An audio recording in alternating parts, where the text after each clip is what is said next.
biết pra pra cảm thị insert vào nát mà biết tôi chia mê đến tí buồn bạn mê đến tí buồn nó nhầm lực bằng hai âm phí dương do rụp hiếp tự đặt bánh trâu được không cam thì bánh trâu bắt chầm riêng là bây giờ giờ phúc ta bên đây thì cũng xây vào bốn nát bạn chẳng một này bằng ôn chạm vào đó bằng ôn châu tam tàn video bọc nhầm nghĩa hay complex quy tích sai YouTube follow page lại xem nè mỗi lần bay bằng ôn nâng từ bán video thì mấy cái chẳng làm bay của mọi cái dân châu được phương được mà và chỉ là mỗi bằng ôn từ miền cam thị insert chỉ muốn hay bằng ôn châu tự đón cam bắt chầm riêng được không cam thì để cho bạn lượng hai lần video lượng một nát mà chẳng châu cam thị insert các bạn và mỗi cái lại video từ hai dân chơi cái lại nhu của chị một nát là nhu chị máuต่อมาบางคนมือหันเลยนะอะไรนี่ก็ไลน์วิดีโอบางคนจิกไลน์นี่คือสเตตวิดีโอของเราจังอันนี้คือรูปปอนะจังยังเจอกำเนิดตัวยารูปปอนำไปยังมันดักมาโจบัตรจำเรียงจังกี่cáiไลน์รูปปอของnó vàจิกไลน์เลยรูปทอดរបស់យើងមកហើយឬให้ចុចសញ្ញាคลิก Q បាទហើយសម្រាប់រូបថតនេះខ្ញុំបានធ្វើរួចស្រេចហើយមកណាបាទរូបថតនេះខ្ញុំបានត្រៀមស្រេចជាមុនហើយបងប្អូនណាបងប្អូនមានរូបថតកន្លែងណាក៏ដោយបងប្អូនអាចដាក់បញ្ចូលបានដូចគ្នាមកណាបាទអញ្ចឹងយើងតម្រូវទៅលើទំហំcomplex មកណាទំហំបាទបើសិនណាជាចម្រៀងចាប់ពី2 3នាទីឡើងគឺយើងត្រូវយកទំហំផ្សេងមកណាអញ្ចឹងយើងចុចទៅកម្រិតទំហំដើម្បីកម្រិតទំហំចុចកន្លែងនេះមកបាទរួចហើយយើងចុចតម្រូវទៅលើ 3.4 មកណាបាទអញ្ចឹងចុចលើ 3.4 មករួចហើយបងប្អូនពង្រីកមកណារីកទំហំបាទរីកទំហំឲ្យពេញអេក្រង់មកបាទតមកយើងចុច tick រួចហើយរូបភាពរបស់យើងមកណាយើងឈររូបភាពមកយើងទាញឲ្យរៀងវែងនេះមកណាទាញ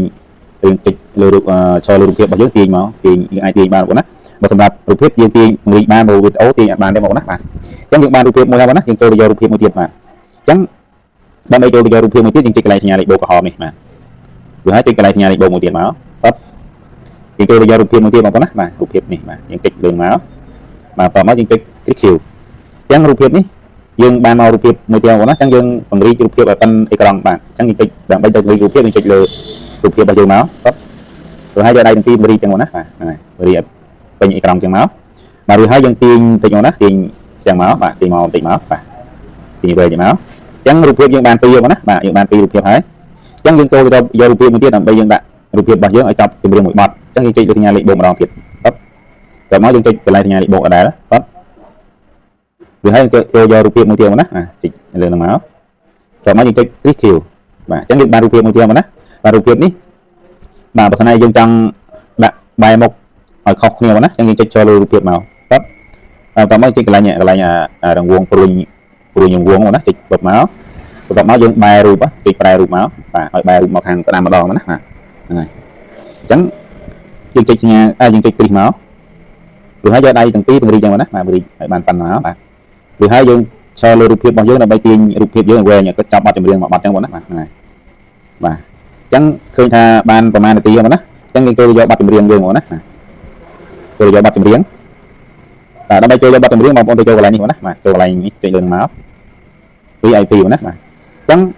សម្រាប់យើងចូលបទចម្រៀងចូលយកបទចម្រៀងដែលយើងដោនមកទុកហើយយើងចុចកន្លែងវីដេអូណានេះកន្លែងនេះគាត់តមកបងប្អូនមើលនេះបទចម្រៀងដែលខ្ញុំបានដោនទុកជាមុនហើយបងណាអញ្ចឹងយើងចូលយកបទចម្រៀងដើម្បីចូលបទចម្រៀងយើងចុចកន្លែងលើវីដេអូនោះមកគាត់បាទបន្ទាប់មកបងប្អូនមើលខាងនេះបទចម្រៀងចូលមកខាងនេះបងណានេះបាទនេះបទចម្រៀងបងណាឥឡូវខ្ញុំចុច play បងប្អូនស្ដាប់សិនបាទបាទបទចម្រៀងនេះគឺបទចម្រៀងដើមដូងព្រលឹងស្នេហ៍បងណាបាទអញ្ចឹងយើងបើសិនណាជាបងប្អូនទុកនេះបងណាបងប្អូនទុកវីដេអូនេះនៅកញ្ចេះគឺបាំងរូបភាពរបស់យើងបងណាបាទអញ្ចឹងយើងចុចហើយយើងកវែងចោលបងណាដើម្បីកវែងចោលបានយើងចុចចូលលើវីដេអូបទចម្រៀងដដែលមកបាទឬហើយយើងយកដៃបង្រួញទូចឹងមកណាបង្រួញទូមកយើងកវាសចោលចឹងមកណារុញចោលចឹងមកឲ្យនៅតែបទចម្រៀងទេបងណាបាទអត់មានរូបភាពទេបាទហ្នឹងហើយអញ្ចឹងយើងទាញមើលទៅយើងទាញមើលថាតើរូបភាពរបស់យើងវាចាប់បទចម្រៀងមកបាត់ទាំងអត់ប៉ុន្តែបើវាអត់ចាប់យើងអាចពង្រីករូបថតរបស់យើងបន្ថែមទៀតបងណាបាទអញ្ចឹងដើម្បីពង្រីករូបថតបងប្អូនត្រូវចុចឈរលើរូបថតរបស់យើងទៀតមកបាទទីគ្រីមួយសិនបងណាទីគ្រីមកតមកបងប្អូនមើលរូបថតនេះយើងអាចពង្រីកបានបងណាចុចលើរូបថតយើងមកទាញមកណាទាញមកបាទទាញទៅមកទាញថែមទៅមកណាឬហើយយើងចុចខាងមុខទៀតបាទខាងមុខទៀតយើងទាញបន្តទៀតបងណាទាញទៅចាប់បទចម្រៀងទៅមកណា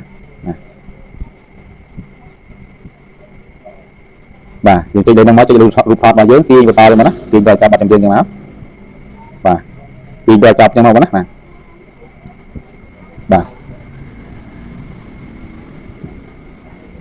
បាទប៉ុណ្ណឹងមកអូខេអ ចឹងបាត់ចម្រៀងនិងរូបភាពរបស់យើងវាអាចវាស្មើគ្នាបងណានឹងស្មើគ្នាប៉ុណ្ណឹងមកបាទចឹងទីពីដើមមកឥឡូវយើងចាក់ play បងប្អូនមើលបាទ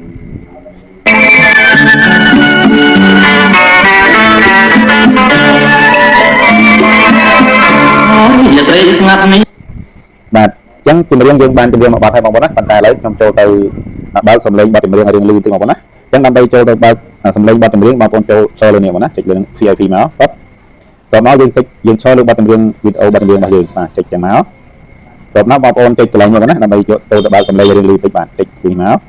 ចឹងបងប្អូនយកដៃទាញនេះទាញហ្នឹងបើកឲ្យអស់មកបងណាបើកអស់មកចឹងមកចុចចឹងមកពីគ្រីបាទចឹងយើង play ម្ដងទៀតបងណាបាទនេះលឺជាងមុនអូខេអញ្ចឹងវីដេអូនេះមានតែប៉ុណ្ណឹងបងប្អូនណាហើយលើកក្រោយខ្ញុំនឹងលើកយកអំពីរបៀបយើងដាក់រូបភាពដដែលហ្នឹងប៉ុន្តែធ្វើឲ្យមានចលនាបងប្អូនណាបាទអញ្ចឹងបងប្អូនរងចាំតាមនៅវីដេអូក្រោយខ្ញុំនឹងធ្វើឲ្យផ្លែកនេះបន្តិចទៀតបាទហើយវីដេអូនេះមេរៀនទី4នេះខ្ញុំធ្វើតែប៉ុណ្ណឹងបងប្អូនណាបាទអញ្ចឹងសង្ឃឹមថាបងប្អូននឹងរងចាំទស្សនាបន្តទៀតអញ្ចឹងបើសិនណាជាបងប្អូនចង់បានវីដេអូប្រើប្រាស់យកទៅប្រើប្រាស់បងប្អូនណាបាទនេះបងប្អូនចុចនេះចុចសញ្ញាคลิกមួយមកបន្តមកបងប្អូនចុចខាងលើមកណាចុចខាងលើមកចុចកន្លែង import បន្តមកយើងចុចកន្លែងនេះបងណាចុចកន្លែងនោះបន្តសមកអញ្ចឹងបងប្អូនទុកឲ្យនេះកន្លែងចំណុចខ្ញុំដាក់ស៊ុំឲ្យហ្នឹងទុកឲ្យលោតបាន 100% បងប្អូននឹងបានវីដេអូនឹងយកទៅប្រើប្រាស់ទៅតាមដំណើរការបងប្អូនណាបាទអញ្ចឹងអរគុណច្រើនរាល់ការតាមដានរបស់បងប្អូនបាទសូមអរគុណជម្រាបលាជួបគ្នានៅវីដេអូក្រោយទៀតបាទ